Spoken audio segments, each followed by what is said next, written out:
Hello my dear students and welcome to today's class. As you can see on your screen, the topic which I am going to deal with is components of food. Okay, children, what is food?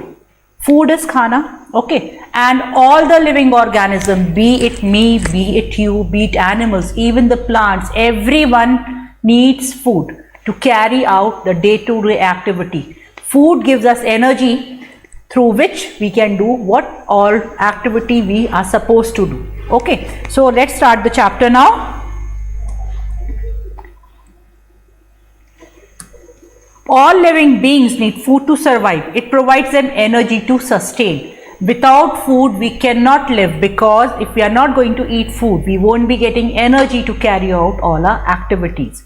Okay, such components for foods are called nutrients. There are 5 essential nutrients. First is carbohydrates, fats, proteins, minerals and vitamins. These nutrients are important for proper growth and maintenance of the body. In this chapter, we will learn about these nutrients and the food items that provide them. So let's start. The first topic is carbohydrates. Okay. Although food has 7 components: carbohydrates, proteins, fats, vitamins, minerals, water and fiber. Okay, we are going to study first is carbohydrates. Carbohydrates provide us energy. The energy enables us to do our daily work. Cereals, that is wheat and rice, fruits, honey, etc. are all sources of carbohydrates. Carbohydrates provide us energy, okay, which is required to do all the activities of the day. Okay, now carbohydrates are of 2 types. That is simple carbohydrate, if I say sugar, and starch, that is complex carbohydrate. Main sources of sugar are fruits such as apple, pear, orange, mango, milk, honey, sugarcane, from which we get table sugar, cakes and pies, etc. Main sources of starch are wheat, rice, potato, bread, corn, banana, oats, rye, peas, etc. Okay, so the carbohydrate, the food which have lot of carbohydrates, I have named them all, and these products when they are consumed by our body are broken into simpler form called glucose. Okay, and the glucose is readily absorbed by our body. The food which we are eating, it has to be broken down. It cannot be consumed by the body like that only. First, the food which goes inside a mouth and in the stomach and all, with the help of different juices, the food is broken down, and when it is broken down, the simple food, okay, it is absorbed by our body. Fine. Now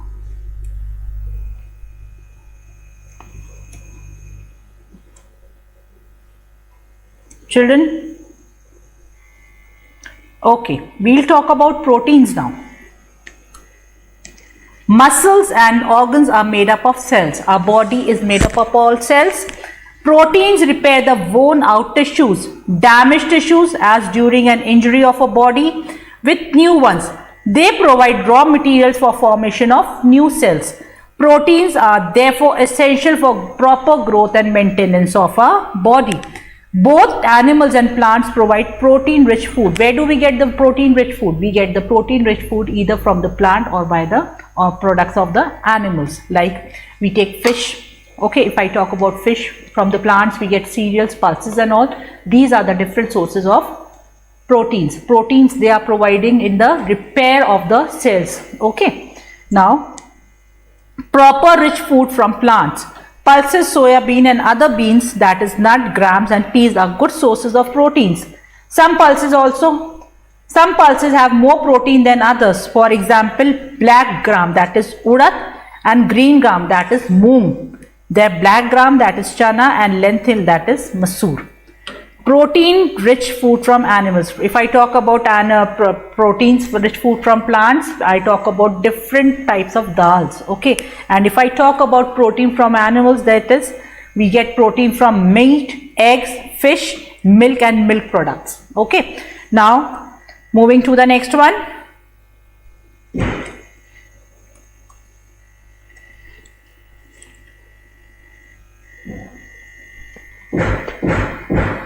Okay. We'll talk about fats. First, I have spoken about carbohydrates. Carbohydrate, what they did?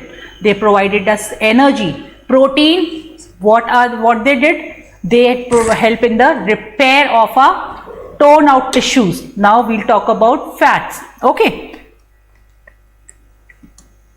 Fats provide us energy like carbohydrates.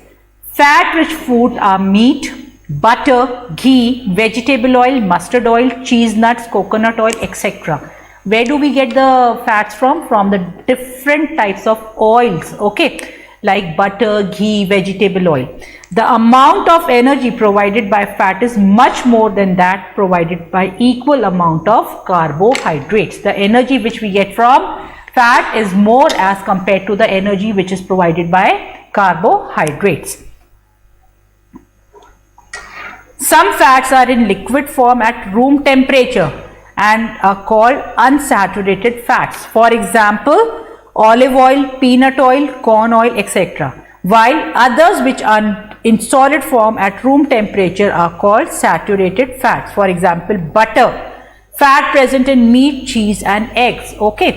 If I talk about the fats which are liquid at room temperature, those are known as saturated one, and if I say the fats which are solid at room temperature, then those fats are known as, if I talk about fats which are in solid form at room temperature, they are known as unsaturated. Liquid है तो unsaturated होगा, solid है तो it would be saturated. So the fats which are liquid at room temperature are known as saturated one, and the fats which are solid at room temperature are known as unsaturated fats. Fine. Now this activity you can just go through them. There is nothing much to explain in this one. Now the fourth is vitamins. I have told you about carbohydrates, I told you about proteins, I told you about fats, and the fourth one is vitamins. Now vitamins or vitamins, it can be vitamins also and it can be vitamins also. You can pronounce in the either way you want. Okay. Vitamins or vitamins are nutrients required by body in small amount but are essential for its proper functioning, for normal growth and development as well as maintenance of the body. They are required for healthy gums, teeth, bones and eyes.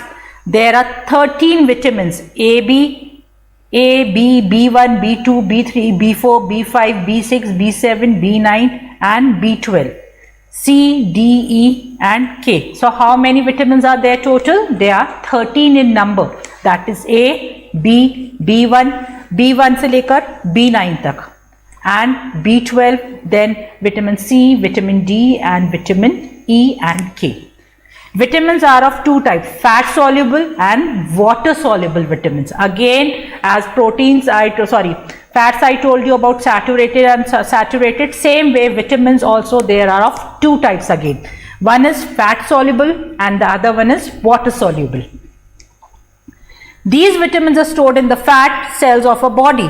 Whenever our body needs these vitamins, they are absorbed by other cells. Vitamin A, D, E and K are fat soluble vitamins, and whereas water soluble mineral vitamins are, they easily dissolve in water and are easily excreted from the body. Thus we need to be more cautious and maintain a proper intake of these vitamins. Water soluble vitamins are vitamin B and vitamin C only. Out of all these 13, only 2 vitamins are water soluble, that is vitamin B and vitamin C. Okay. Now you can just have a look on this table. The vitamin they have mentioned, the name of the vitamin is there, the source is there, and what is the function. Vitamin A, if I talk about, it's necessary for healthy vision. Vitamin B1 for healthy metabolism. Vitamin B2, healthy metabolism, skin and your vision. Okay. Then B3, again healthy metabolism, nervous system, digestive system. This is all you can just go through. Different vitamins have been mentioned over here, the sources and what is the function of all these vitamins. Okay. You can just go through it. Okay. Now moving to the next one.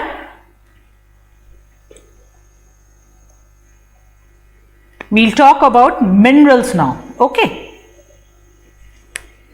Minerals. Minerals are required in small amount but are essential for proper growth and maintenance. As I told you about vitamins, they are required but in very small quantity. Same is the case with minerals also. They are required but in small quantity. Okay, and they are required for proper growth and maintenance of a body. Minerals keep our body healthy. They are required for proper functioning of muscles and nerves, formation and coagulation of blood, and for building bones and teeth. Example of minerals required by our body are calcium, phosphorus, sodium, iron and potassium. Okay, now minerals are often called mineral salts. This is because our body utilizes these minerals in the form of their salts and not as pure element. We do not consume these minerals in their pure form, but we consume in their salt form. That is why minerals are also called as mineral salts. Now mineral salts, minerals are of two types based on the requirement of the body. First is macro and the second one is micro. Macro. The minerals required body in a large amount is known as macro. But if I talk about micro, they are required body in a small amount. If I give you an example of macro mineral, it is sodium, potassium, calcium and magnesium. Whereas micro mineral, these minerals are also essential for a body but they are required in smaller amounts. That is small amounts in that of macro minerals. For example, iodine, copper, zinc and iron. Okay. Now again this table is there in which they have named the mineral. They have named the mineral, they have shown the functioning and what are the sources. If I talk about sodium, it helps in proper functioning of muscles and nerves. If I talk about chloride, helps in proper digestion of food. If I talk about potassium, helps in proper functioning of muscles. So different minerals are there, their function and the sources has been given in this table. You can just go through it. Okay. Now they have in the upper table it's all macro and in the lower table it's micro minerals which are required. Okay. Now moving to the next one. Water is very important, children. It is a very important component of food. Okay. Water is essential for sustenance of life. About 75% of a body is made up of water. Whatever, suppose if I have my weight is, suppose it's 100 kg. If I give you an example, just a rough idea, my weight is 100. 75% of my body is made up of water. Okay. One can survive without food for a few days, but not without water. You cannot survive. For food, you can survive for few days, but without water, very soon you would die. Water serves many important functions in the body. Some of them are as follows. It maintains the health of every cell in the body. It helps in absorbing nutrients from food and transport food to different cells in the body. It transports the blood. It controls and regulates body temperature. It lubricates the joints. It helps in removal of toxic from body through sweating and in other forms. We should drink at least 2 to 3 liters of water, 2 to 3 liters of water per day. Most of the body requirement of water is met by drinking water. Some food also provide us with water. Example of such food are tomatoes, melons and other fresh fruits and vegetables. Okay. Tea, milk, juice and coffee also provide water to the body. Okay. Now we'll talk about the last component, that is roughage. Okay. Okay. Roughage is the part of food which cannot be digested by our body. It cannot be digested. Such food materials do not provide any nutrient to our